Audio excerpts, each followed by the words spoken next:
जय हिंद दोस्तों, स्वागत है आपका हमारे इस YouTube चैनल में। दोस्तों आज है 16 मई और 16 मई के SSC MTS के सेकेंड शिफ्ट का एग्जाम समाप्त हो चुका है और मैक्सिमम रियल क्वेश्चन भी मिल चुके हैं। तो आज के इस वीडियो में हम 16 मई के सेकेंड शिफ्ट के क्वेश्चन का एनालिसिस करेंगे, तो आप इस वीडियो को पूरा जरूर देखिएगा। और वीडियो पसंद आए दोस्तों तो एक लाइक जरूर कर दीजिएगा। चैनल पर नए होंगे तो चैनल को जरूर सब्सक्राइब कर लीजिएगा।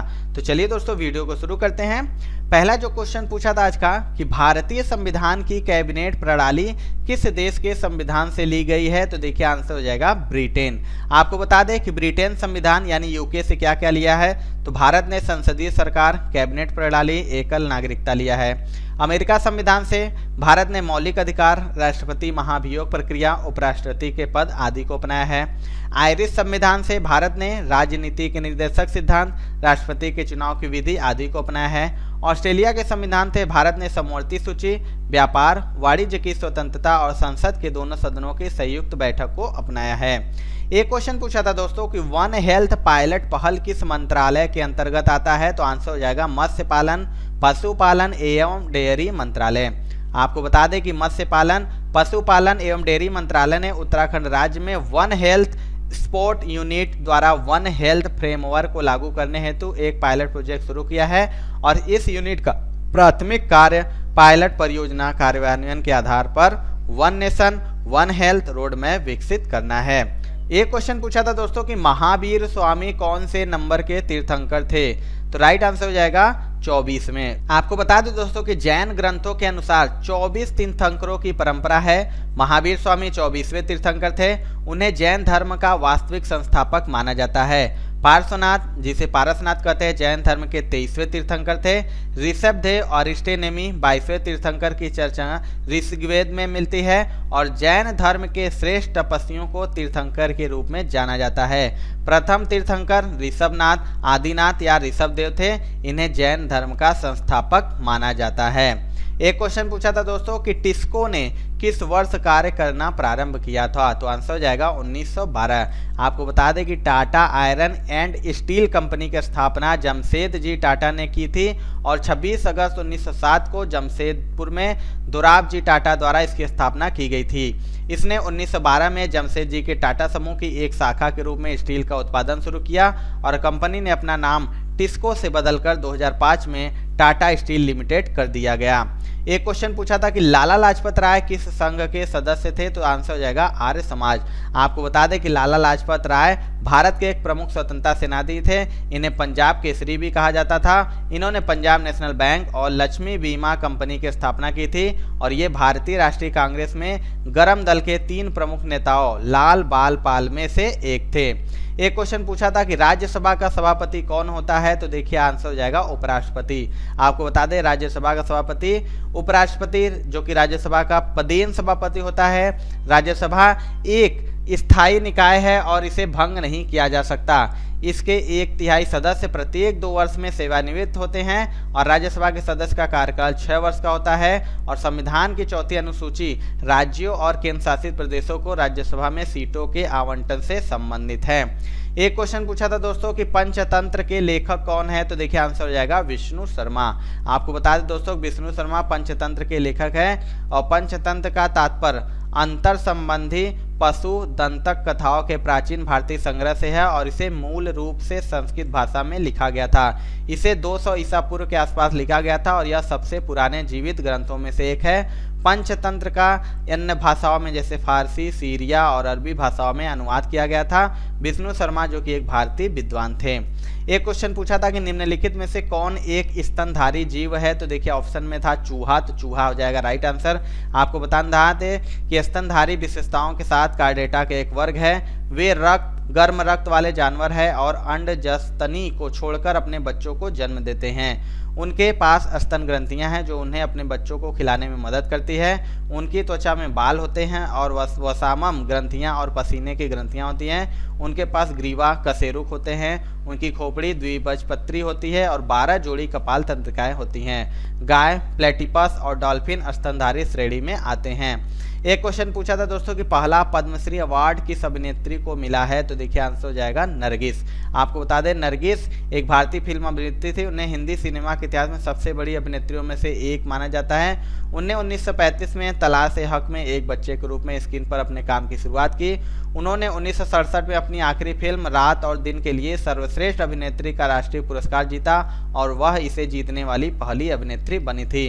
नरगिस पद्मश्री पुरस्कार से सम्मानित होने वाली पहली अभिनेत्री थी। उन्हें राज्यसभा के लिए भी मनोनीत किया गया था। एक क्वेश्चन पूछा था दोस्तों कि बंगाल की खाड़ी में कौन सी नदी गिरती है? देखिए अभी फर्स्ट शिफ्ट में पूछा था कि बंगाल की खाड़ी में कौन सी नदी नहीं गिरती है। मैंने आपको उसमें बताया था कौन सी नदी गिरती है। तो देखिए आ गया, तो आंसर हो जाएगा गोदावरी।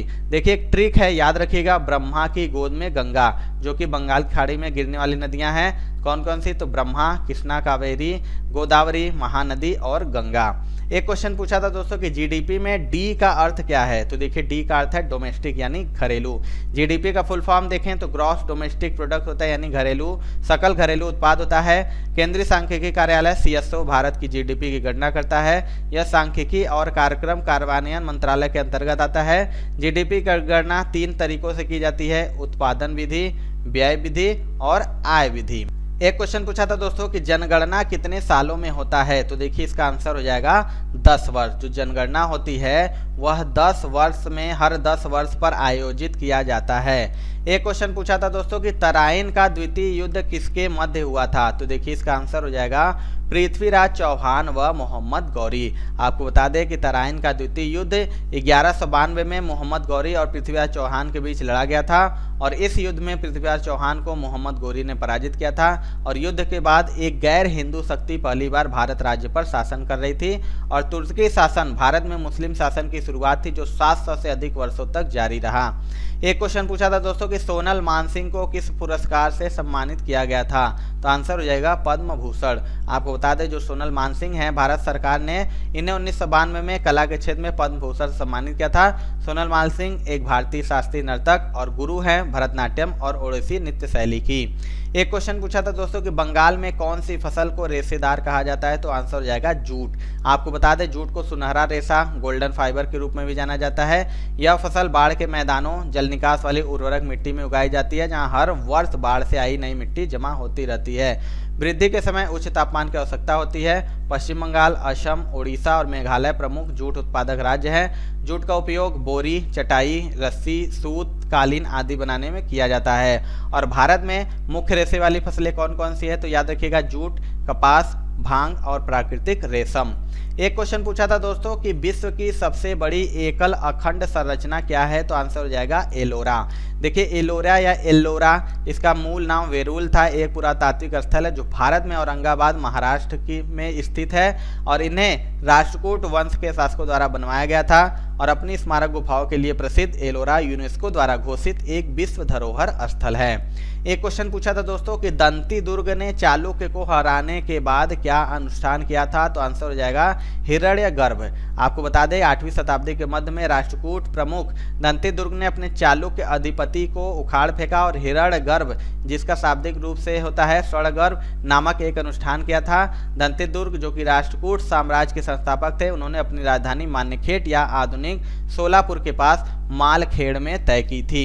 एक क्वेश्चन पूछा था दोस्तों कि अवसादी चट्टान का उदाहरण क्या है? देखिए इसका ऑप्शन मुझे नहीं मिल पाता है, तो मैं आपको बता देता हूं। अवसादी चट्टान किसे कहते हैं? तो प्रकृति के कारकों द्वारा निर्मित छोटी छोटी चट्टानें किसी स्थान पर जमा हो जाती हैं और बाद में रासायनिक प्रतिक्रिया या अन्य कारणों से परत जैसी ठोस रूप में निर्मित हो जाती है। इन्हें ही अवसादी चट्टान कहते हैं। इसके कुछ उदाहरण जैसे बलुआ पत्थर, चूना पत्थर, स्लेट, कांग्लोमरेट, नमक की चट्टान और सेलखरी आदि। एक क्वेश्चन पूछा था दोस्तों कि लॉर्ड रिपन का कार्यकाल कितना था? तो देखिए इसका राइट आंसर हो जाएगा 1880 से 1884। आपको बता दें कि लॉर्ड रिपन को 1880 में भारत का वायसराय नियुक्त किया गया था। लॉर्ड रिपन प्रधानमंत्री FJ रॉबिन्सन जो कि यूके के पुत्र थे। कारखाना अधिनियम, पहला कारखाना लॉर्ड रिपन द्वारा पारित किया गया था और इस अधिनियम ने 7 साल से कम उम्र के बच्चों के काम करने और 12 साल से कम उम्र के बच्चों के लिए सीमित काम के घंटों को प्रतिबंधित कर दिया। एक क्वेश्चन पूछा था दोस्तों कि अनुच्छेद 108 किससे संबंधित है? तो देखिए आंसर हो जाएगा संयुक्त बैठक का आयोजन से। आपको बता दें जो संसद का संयुक्त अधिवेशन बुलाने का प्रावधान संविधान के अनुच्छेद 108 में है और इस प्रावधान के तहत लोकसभा से पारित किसी सामान्य विधेयक को राज्यसभा की मंजूरी न मिलने की स्थिति में संयुक्त बैठक के जरिए इसे पारित किया जा सकता है। एक क्वेश्चन पूछा था दोस्तों कि वर्तमान में झारखंड के राज्यपाल कौन हैं, तो देखिए आंसर हो जाएगा सीपी राधाकृष्णन, जो कि वर्तमान में झारखंड के राज्यपाल हैं। तो दोस्तों ये थी आज की वीडियो, यानी 16 मई के सेकेंड शिफ्ट में पूछे गए रियल क्वेश्चन। आपको ये वीडियो कैसी लगी दोस्तों, कमेंट करके जरूर बताइएगा। वीडियो पसंद आएगी तो एक लाइक जरूर कर दीजिएगा। चैनल पर नए होंगे तो सब्सक्राइब करके बेल बटन जरूर दबा लीजिएगा। तो मिलते हैं दोस्तों अपने अगले वीडियो में, तब तक के लिए जय हिंद।